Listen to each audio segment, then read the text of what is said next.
मन शर्मा जी राजस्थान से। राधे राधे। राधे राधे महाराज जी। गुरुदेव भगवान आपके चरणों में कोटि कोटि प्रणाम। गुरुदेव, मनोकामना पूर्ति के लिए देवी देवताओं के मंदिर में सोने चांदी के छत्र उपहार सवामनी करना आदि ठीक है या नहीं? महाराज जी कृपया मार्गदर्शन करें। हम तो इतना समझते हैं कि प्रभु की दी हुई सब वस्तु है, प्रभु की सेवा में जो अर्पित की जा रही वो उत्तम भाव ही है। कामना से हो या निष्काम भाव से हो, किसी भी तरह से जितने भी देवी देवता हैं सब सच्चिदानंद प्रभु ही बने हुए, दूसरा कोई नहीं।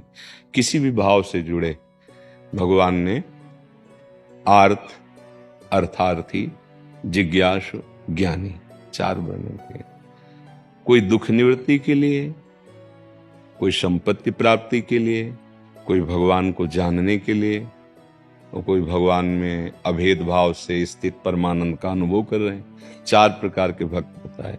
तो अगर कोई किसी भी देवी देवता को स्वामी मान करके छत्र चंवर भोग राग फूल बंगला पोशाक अहोभाग्य है, धन्य भाग्य है, भले वो कामना से ही क्यों न करे, वो सतमार्ग में तो जुड़ा है, वो हिंसा द्वारा तो नहीं प्राप्त कर रहा है, वो व्यभिचार द्वारा छल कपट द्वारा चोरी द्वारा तो नहीं कर रहा है। ऐसा ही करना धीरे धीरे उसको निष्कामता के मार्ग में ले आएगा, क्योंकि असत क्रिया नहीं है। सब कोई देहाभिमानी वृत्ति से सकामता में ही विचरण करता है, कोई बिरला ही ऐसा होता है स्वरूप बोध करके अचाह स्थिति में स्थित हो जाए। इसलिए कोई उसमें निषेधात्मक भाव तो है ही नहीं।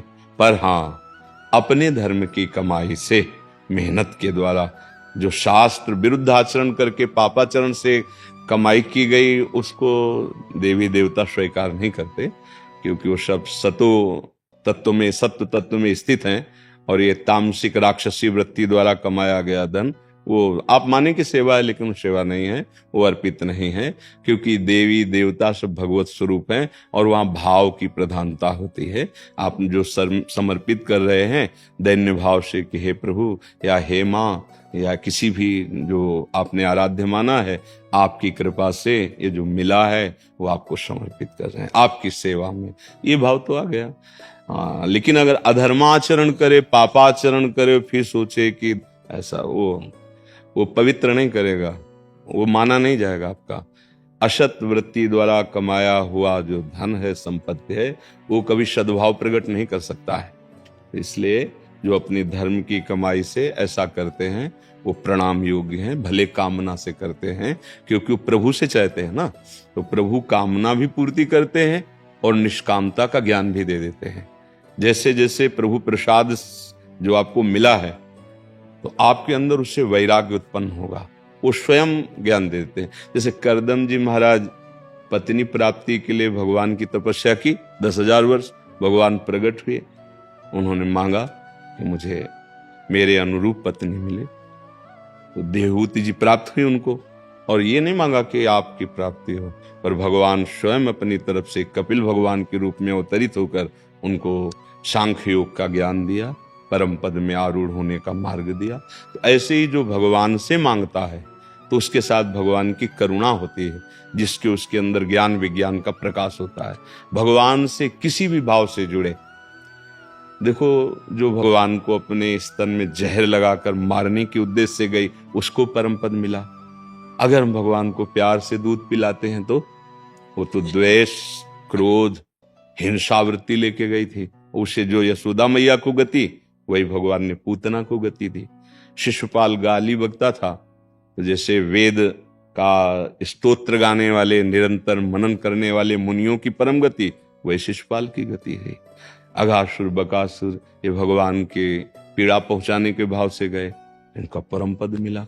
तो जो स्वर्ण का आभूषण या जो भावनानुसार अर्पित करते हैं, भले सकाम से, तो क्या उनका पतन हो जाएगा? क्या नहीं। किसी भी तरह से भगवान से जुड़ना, प्रभु से जुड़ना महामंगलमय है। भगवान मंगल भवन है और जितने देवी देवता हैं ये सब भगवान ही बने हुए हैं। यदि ये भाव आ जाए कि स्वयं भगवान है तो निश्चित कल्याण हो जाए। पर जब हम उनको एक सीमित शक्ति के अंतर्गत देखते हैं, कोई देवता है ना, उसकी एक सीमित सीमा है शक्ति की, वो लोकपाल है तो उसकी उतनी ही सामर्थ्य है, लेकिन भगवान महेश्वर है, अनंत सामर्थ्यशाली है। तो जब सीमित भाव करके किसी देवता का यजन करोगे तो तुम्हारी तपस्या या तुम्हारी सेवा के अनुसार ही फल मिलेगा।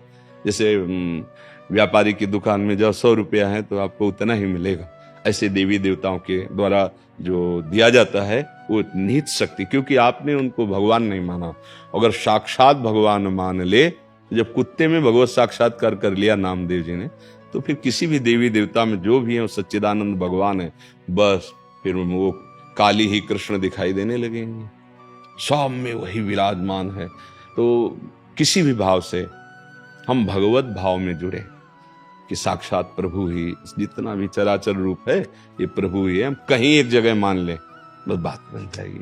तो सकामता या निष्कामता, निष्कामता ऐसे नहीं आती है, जब तक अज्ञान रहता है तो कामना रहती है, देहाभिमानी की कामना बनी ही रहती है।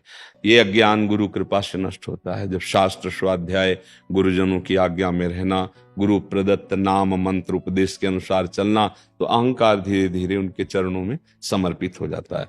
जहां अहंकार समर्पित हुआ तो तन, वाणी, चिंतन सब बदलने लगता है।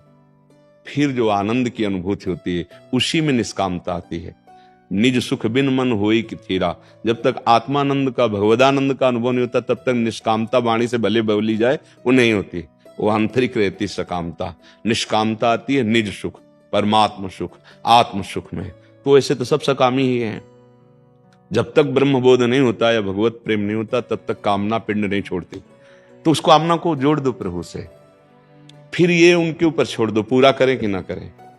अगर वो पूरा करते हैं तो बड़ी दया है, नहीं पूरा करते तो बड़ी कृपा है, क्योंकि कोई अमंगल होने वाला था मेरी इस कामना से, ये भावना रखनी। समझ गया?